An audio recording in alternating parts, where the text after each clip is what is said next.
Hari Jumat siang, Menteri Agraria dan Tata Ruang Badan Pertanahan Nasional Nusron Wahid meninjau lokasi pagar laut di wilayah Desa Kohot, Kecamatan Pakuhaji, Kabupaten Tangerang.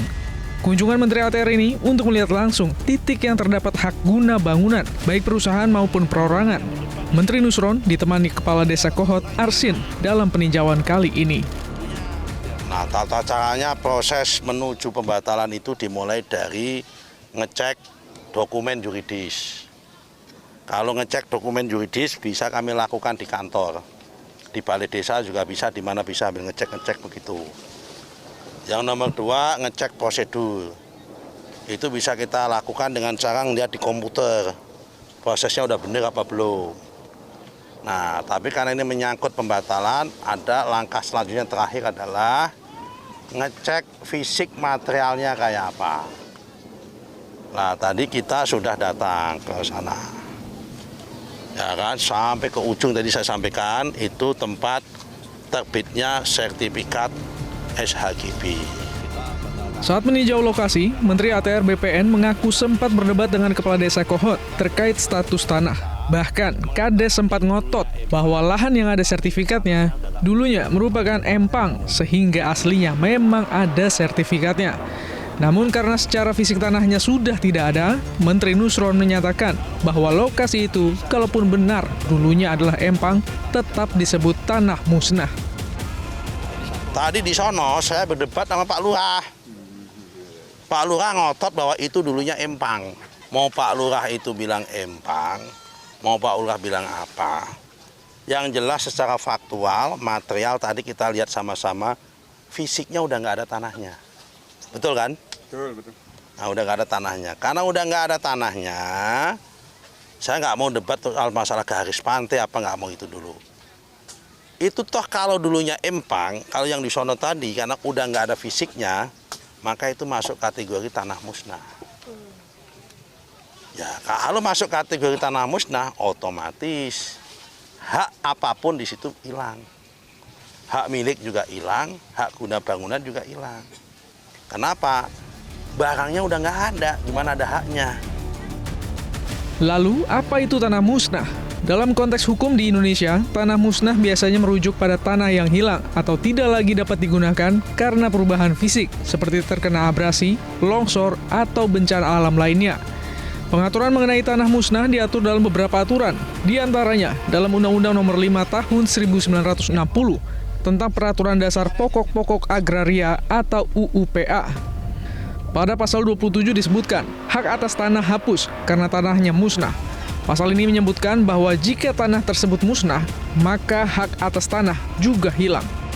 Akhirnya, pada kunjungan ini, Menteri Agraria dan Tata Ruang Badan Pertanahan Nasional Nusron Wahid membatalkan 50 sertifikat SHGB, termasuk sertifikat milik PT Intan Agung Makmur atau IAM. Ini ya, yang tanda tangan. Sini, Pak.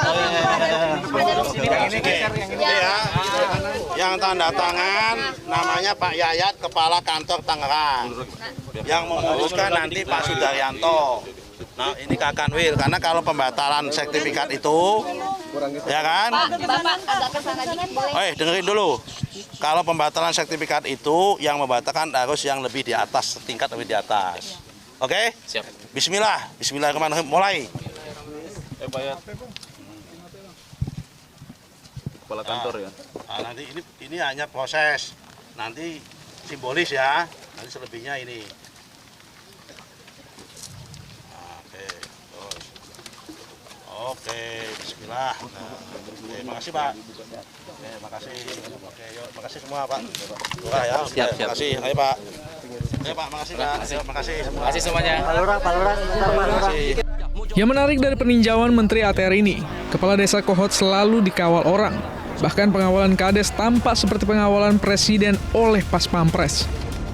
Mantan Menteri Kelautan dan Perikanan sekaligus anggota Komisi 4 DPR RI, Rohmin Dahuri, meminta agar kasus ini tidak berhenti di pembongkaran pagar laut dan pembatalan SHGB.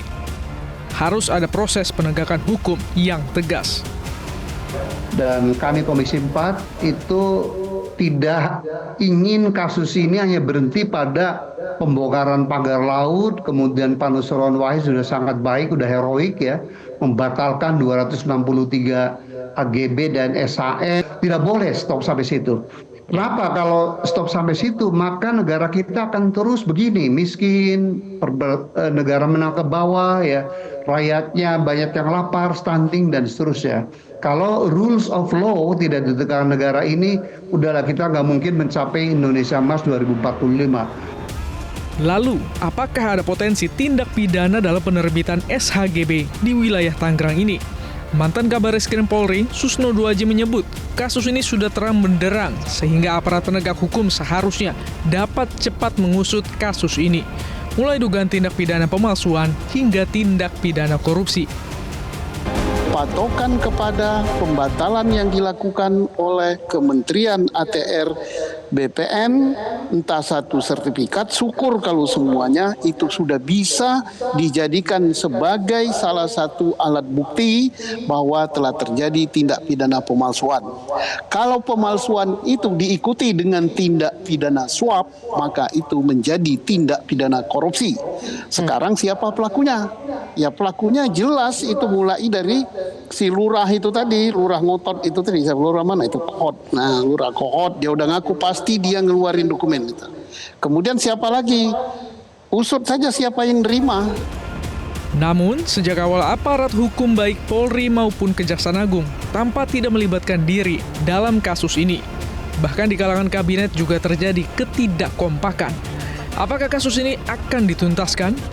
Yang pasti, kasus ini jadi ujian bagi Presiden Prabowo Subianto dalam penegakan hukum dan pemberantasan korupsi. Jelajahi cara baru mendapatkan informasi. Download Metro TV Extend sekarang.